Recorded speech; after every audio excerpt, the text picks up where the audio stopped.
રાજકોટની ઘટના બાદ હવે સુરતનું તંત્ર પણ જાગ્યું છે, ત્યારે હવે શાળાઓ શરૂ થવાની ગણતરીના દિવસો બાકી રહ્યા છે।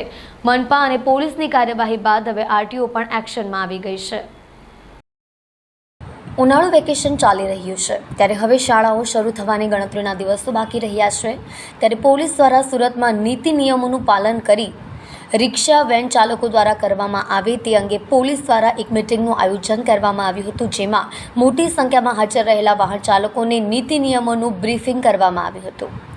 સાથે જ કાયદો તોડનાર સામે આકરી કાર્યવાહી કરવાની ચીમકી ઉચ્ચારાઈ હતી। આ બેઠકમાં પોલીસ, આરટીઓ અને ફાયર વિભાગના અધિકારીઓ નિયમોનું માર્ગદર્શન આપ્યું હતું। આ પ્રથમ વખત છે જ્યારે શહેરના 3 તંત્ર દ્વારા એક સાથે તમામ શાળાના વાહન ચાલકોને માર્ગદર્શન આપવામાં આવ્યું હતું। વાન કે રિક્ષામાં બાળકોની સંખ્યા નિર્ધારિત કરતા સહિતના નિયમોનું પાલન કરવા અંગે કહેવાયું હતું। સ્કૂલ વાહન ચાલકોમાં ગણગણાટ શરૂ થયો છે કે બાળકો નિયત માત્રામાં બેસડાય તો વાલીનું ભારણ બેવડું થઈ જાય તેમ છે।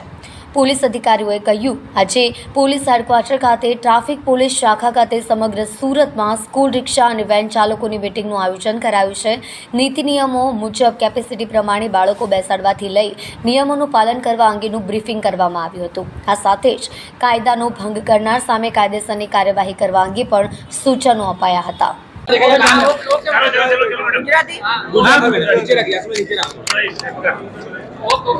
सूरत शहर ट्राफिक शाखा द्वारा माननीय पुलिस कमिश्नर श्री और जॉइंट पुलिस कमिश्नर श्री मार्गदर्शन हेठળ समग्र सूरत शहर में स्कूल रिक्शा और स्कूल वेन की मीटिंग आयोजन हेडक्वार्टर खाते करेलू है, जेमा 500 થી 600 જેટલા रिक्शा चालक और वेन चालक अत्यारे हाजर है।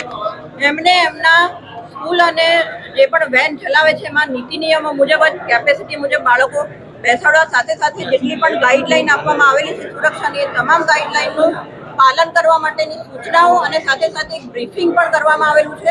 आम छतां पण जो कोईपण बाळकोनी सुरक्षाने ध्यानमां राखी અને પોતાનું વાહન જે છે એ ગેરકાયદેસર રીતે અથવા બેદરકારીથી ચલાવશે તો એમના વિરુદ્ધ ચોક્કસપણે સુરત શહેર ટ્રાફિક શાખા દ્વારા કાર્યવાહી કરવામાં આવશે।